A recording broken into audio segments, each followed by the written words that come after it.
Learning একাডেমিতে সবাইকে স্বাগত। আজকে দেখো ক্লাস 5-এর ইংলিশে যে রাইমার্টিন বই রয়েছে তার 207 পেজের যে এক্সারসাইজগুলো রয়েছে সেগুলো নিয়ে আজকে আলোচনা হবে। আজকে কোন স্কুল দেখো, আজকে হচ্ছে চাকদহ বাপুজি বালিকা বিদ্যা মন্দির।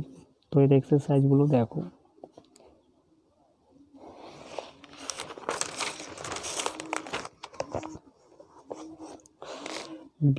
একটা দেখো, write T for true and F for false statement in the given boxes, অর্থাৎ কি ট্রুর জায়গায় টি লিখতে বলা হচ্ছে এবং ফলসের জায়গায় অ্যাপ লিখতে বলা হচ্ছে। একের প্রশ্নটা দেখো, guru Dronacharya called all his disciples and said, ও ট্রু ফলসগুলো দেখো। Dronacharya asked his disciples to hit the arrow on the leg of the bird, অর্থাৎ দ্রোণাচার্য বলেছিল তার সমস্ত শিষ্যদেরকে যে অ্যারোটাকে, তীরটাকে কোথায় মারতে, ওই পাখিটার পায়ে। তো এটা অবশ্যই ফলস হবে যেহেতু চোখটাতে মারতে বলেছিল। এরপরে দুইয়েরটা দেখো, Yudhishthir was surprised but obeyed his guru, Yudhishthir কি হয়েছিল, অবাক হয়ে গিয়েছিল কিন্তু তার গুরুকে কি করেছিল, মেনেছিল। এটা অবশ্যই ট্রু হয়ে যাবে। এরপরে বিয়েরটা দেখো, complete the following sentences with information from the text, অর্থাৎ টেক্সট থেকে তথ্য তুলে এনে এই সেন্টেন্সগুলোকে কমপ্লিট করতে বলা হচ্ছে। এক একটা দেখো, guru Dronacharya called all his disciples and said, গুরু দ্রোণাচার্য সমস্ত শিষ্যদেরকে ডেকেছিলেন and said, এবং বলেছিলেন to look at a wooden bird, তাকাও একটা কাঠের পাখিকে, which is sitting on that far off tree, যেটা বসে রয়েছে কোথায়, ওই একটা দূরের একটা ট্রিতে বসে রয়েছে, and to hit the arrow exactly in the eye, এবং সেটাকে আঘাত করতে বলা হচ্ছে পাখিটার চোখটাকে। অর্থাৎ এরো দিয়ে, তীর দিয়ে পাখিটার চোখটাকে কিন্তু আঘাত করতে বলা হচ্ছে, বলেছিল দ্রোণাচার্য সমস্ত তার শিষ্যদেরকে। এরপরে দুই একটা দেখো, অন বিং আস্কড বাই গুরু,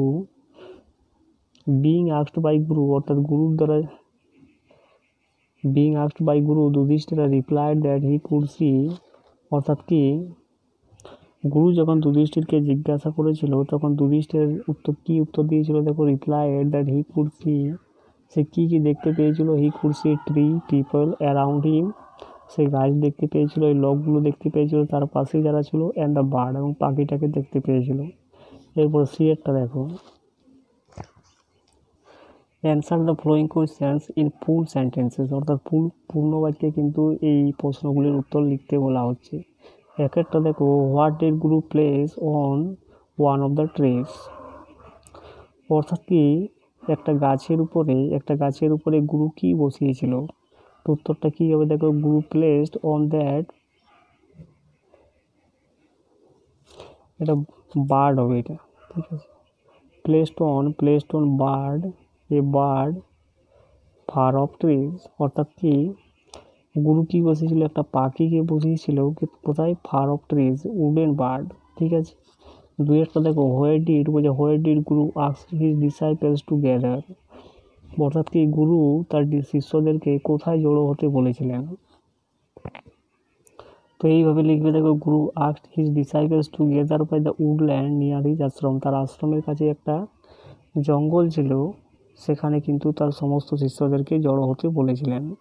তিন একটা দেখো, who was called first for the test, অর্থাৎ প্রথম ওই পরীক্ষাটার জন্য প্রথম কাকে ডাকা হয়েছিল। তো উত্তরটা এইভাবে লিখবে, দেখো Yudhishthir was called first for the test, অর্থাৎ যুধিষ্ঠিরকে কিন্তু প্রথম ডাকা হয়েছিল পরীক্ষার জন্য, টেস্টের জন্য। চারেরটা দেখো, what did Duryodhana do when guru Dronacharya said you can go, অর্থাৎ দুর্যোধন কি করেছিলেন যখন গুরু দ্রোণাচার্য তাকে বলেছিলেন যে তুমি যেতে পারো। তো উত্তরটা এইভাবে লিখবে, দেখো Duryodhan replied Dronacharya that he could see the bird, the tree, the leaves, the fruits and another bird. Duryodhan কি উত্তর দিয়েছিল যখন গুরু তাকে বলেছিল যে তুমি যেতে পারো, তখন কি উত্তর দিয়েছিল, যে হি কুড সি।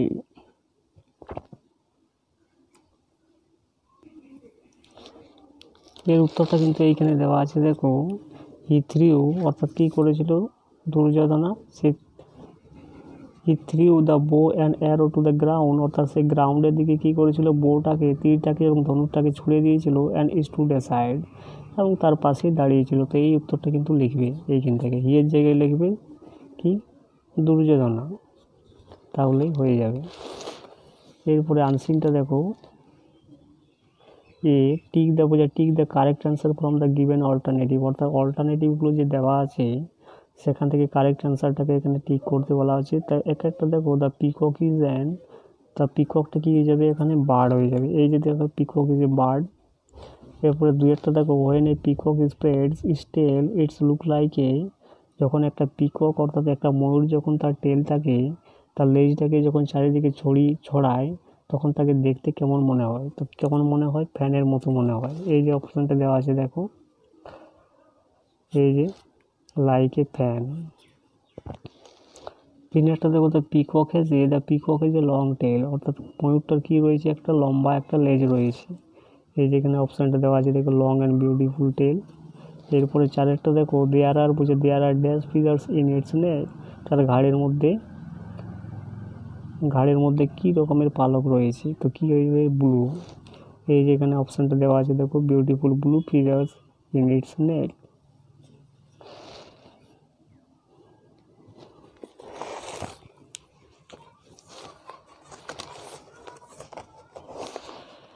এরপরেরটা দেখো, অ্যান্সার দ্য ফলোয়িং কোয়েশ্চেন, নিচের প্রশ্নগুলির উত্তর এখানে লিখতে বলা আছে। তো একের প্রশ্নটা দেখো, what is the national bird of India, অর্থাৎ ভারতের ন্যাশনাল পাখি কোনটি, তো উত্তরটা কী হবে দেখো, peacock is the national bird of India, অর্থাৎ ময়ূর হচ্ছে ভারতের ন্যাশনাল পাখি। দ্বিতীয়টা দেখো, what does the peacock eat, অর্থাৎ ময়ূর কী খায়, তো কী খায় দেখো, ময়ূর eats seeds grains snakes and insects, অর্থাৎ সাপ খায়, ছোটো কীট পতঙ্গ খায়, গ্রেনস খায় এবং বীজ খায়। তিন একটা দেখো, how does a peahen look, অর্থাৎ পিহেনকে দেখতে কেমন হয়, তো দেখো a peahen is not as beautiful or colourful, অর্থাৎ পিহেনকে কিন্তু এতটা সুন্দর দেখতে হয় না এবং এতটা রঙিনও দেখতে হয় না। চারেরটা দেখো, what does the peacock do when it rains, অর্থাৎ পিকক কী করে যখন বৃষ্টি পড়ে, তো উত্তরটা এইভাবে লিখবে দেখো, the peacock becomes very happy and it dances in great joy when it rains, অর্থাৎ পিকক কী করে খুবই খুশি হয় এবং সে ডান্স করে উইথ গ্রেট জয়, সে গভীর জয়ের সঙ্গে কী করে ডান্স করে যখন বৃষ্টি পড়ে। এরপরে গ্রামারগুলো দেখো,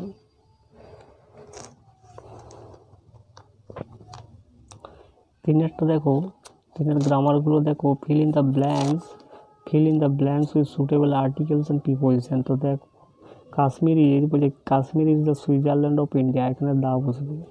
দুই একটা দেখো, she earns earns 5,000 in week, এক সপ্তাহের ভিতরে সে 5,000 টাকা কী করে অর্জন করে। Give me a book from your bag, অর্থাৎ কি আমাকে বইটা দাও তোমার ব্যাগ থেকে, তো ফ্রম হবে। The earth revolves around the sun, অর্থাৎ পৃথিবীটা ঘোরে অ্যারাউন্ড দ্য সান, সূর্যের চারদিকে। তিনের বিয়েরগুলো দেখো, circle the adjectives in the following sentence, অর্থাৎ কি অ্যাডজেক্টিভগুলোকে এখানে সার্কেল করতে বলা হচ্ছে। উই নিড ক্লিন ওয়াটার, তো ক্লিনটা হয়ে যাবে এখানে adjective. I have a red pen, তো রেডটা হয়ে যাবে অ্যাডজেক্টিভ। এরপরে সিয়েরগুলো দেখো, change the gender of the following, তো গ্র্যান্ডফাদারটা হয়ে যাবে গ্র্যান্ডমাদার, হর্সটা হয়ে যাবে মেয়ার, অ্যাক্টরটা হয়ে যাবে অ্যাক্ট্রেস, ডগটা হয়ে যাবে বিচ। এরপরে ডিএরগুলো দেখো, fill in the blanks by choosing the appropriate forms of the verbs, অর্থাৎ ভার্বের অ্যাপ্রোপ্রিয়েট ফর্মসগুলো এখানে এই ব্ল্যাঙ্কগুলোতে বসাতে বলা হচ্ছে। ফার্মার্স গ্রো ক্রপস, তো এটা বহু বচনের দেওয়া রয়েছে, তাহলে কী হবে, এটা কিন্তু S/S যুক্ত হবে না, তাহলে কী হবে, গ্রো ক্রপস। দু একটা দেখো, the children are playing in the field now, অর্থাৎ শিশুগুলো খেলা করছে, এখানে নাও দেওয়া রয়েছে এখন, তাহলে কী হবে, এটা প্রেজেন্ট কন্টিনিউয়াস টেন্সে হবে, আর প্লেয়িং। এরপরে এই একটা দেখো, ডু ইজ ডিরেক্টেড, এখানে সাবজেক্ট আর প্রেডিকেটটাকে কিন্তু আইডেন্টিফাই করতে বলা যায় একটা, তাহলে দ্য বয়েজটা হয়ে যাবে সাবজেক্ট, আর সুইমিং ইন দ্য পন্ড এইটা হয়ে যাবে, এখান থেকে হয়ে যাবে প্রেডিকেট। এরপরে দুই একটা দেখো, have you seen the Red Fort, এখানে ক্যাপিটাল লেটার্স লিখতে বলা হচ্ছে এবং পাংচুয়েট করতেও বলা হচ্ছে।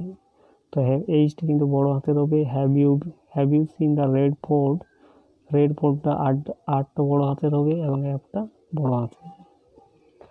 এরপরে তিন একটা দেখো, Shreya woke up at 6 o'clock in the morning, Shreya জেগে উঠেছিল 6 o'clock ইন দ্য মর্নিং, এটা WH কোয়েশ্চান দিয়ে করতে বলা হচ্ছে।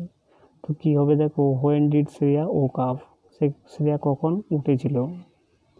এরপরে চারেরটা দেখো, আমিনা আগামীকাল স্কুলে যাবে না। তো উত্তরটা কী হবে দেখো, Amina will not go to school tomorrow. যাবে না বলা আছে, তাহলে এটা ফিউচার টেন্সে হবে।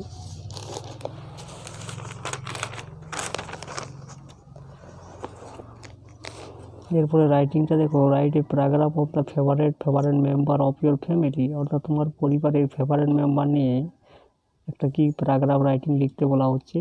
State your reason for why C is your favourite, এবং সেই কারণগুলো কিন্তু এখানে লিখতে বলা হচ্ছে কেন সে ফেভারেট। তো উত্তরটা এইভাবে লিখবে দেখো প্যারাগ্রাফটা, my favourite family member is my mother. আমার সব থেকে প্রিয় ফ্যামিলি মেম্বার হচ্ছে আমার মা। She does all things for me. সে সমস্ত কিছুই আমার জন্য করে। She is very beautiful. সে খুব সুন্দর, অ্যাক্টিভ, সক্রিয়, অ্যান্ড ক্যারিং যত্নশীল। And also she is a kind hearted woman. এবং সে কি খুবই দয়ালু প্রকৃতির মহিলা। My mother is a teacher. আমার মা একজন শিক্ষক। I love and respect her very much. আমি ভালোবাসি এবং শ্রদ্ধা করি তাকে খুব, অর্থাৎ খুব তাকে ভালোবাসি এবং শ্রদ্ধা করি। I think my mother is the best mother in the world. আমি ভাবি আমার মা হচ্ছে পৃথিবীর সব থেকে ভালো মা। C helps me. সে আমাকে সাহায্য করে ইন স্টাডিজ। সে শিক্ষাতে কী করে আমাকে সাহায্য করে। My mother can teach English properly. আমার মা কী করে ইংলিশটাকে আমাকে কী করে ভালোভাবে শেখাতে পারে। অ্যান্ড সায়েন্স ওয়েল, এবং বিজ্ঞানটাকেও ভালোভাবে শেখাতে পারে। She is a strong women in life. সে কি একটা শক্তিশালী মহিলা আমার জীবনে। সে একটা শক্তিশালী মহিলা। অ্যান্ড ভেরি সাপোর্টিভ, এবং খুবই সহায়ক টু মাই ফাদার, এবং বাবার প্রতি কি খুবই সহায়ক। My mother always guides me. আমার মা কী করে সবসময় আমাকে কী করে গাইড করে ফর বেটার ফিউচার, অর্থাৎ কি ভালো ভবিষ্যতের জন্য। And inspire me to become a good citizen, এবং কী করে আমাকে প্রভাবিত করে একজন সিটিজেন হবার জন্য। My mother always supports me. আমার মা আমাকে সবসময় সাহায্য করে ইন মাই ডেইলি লাইফ। আমার প্রতিদিনের জীবনে আমার মা কী করে সবসময় সাহায্য করে। And also love me very much, এবং আমাকে কী করে খুবই ভালোবাসি।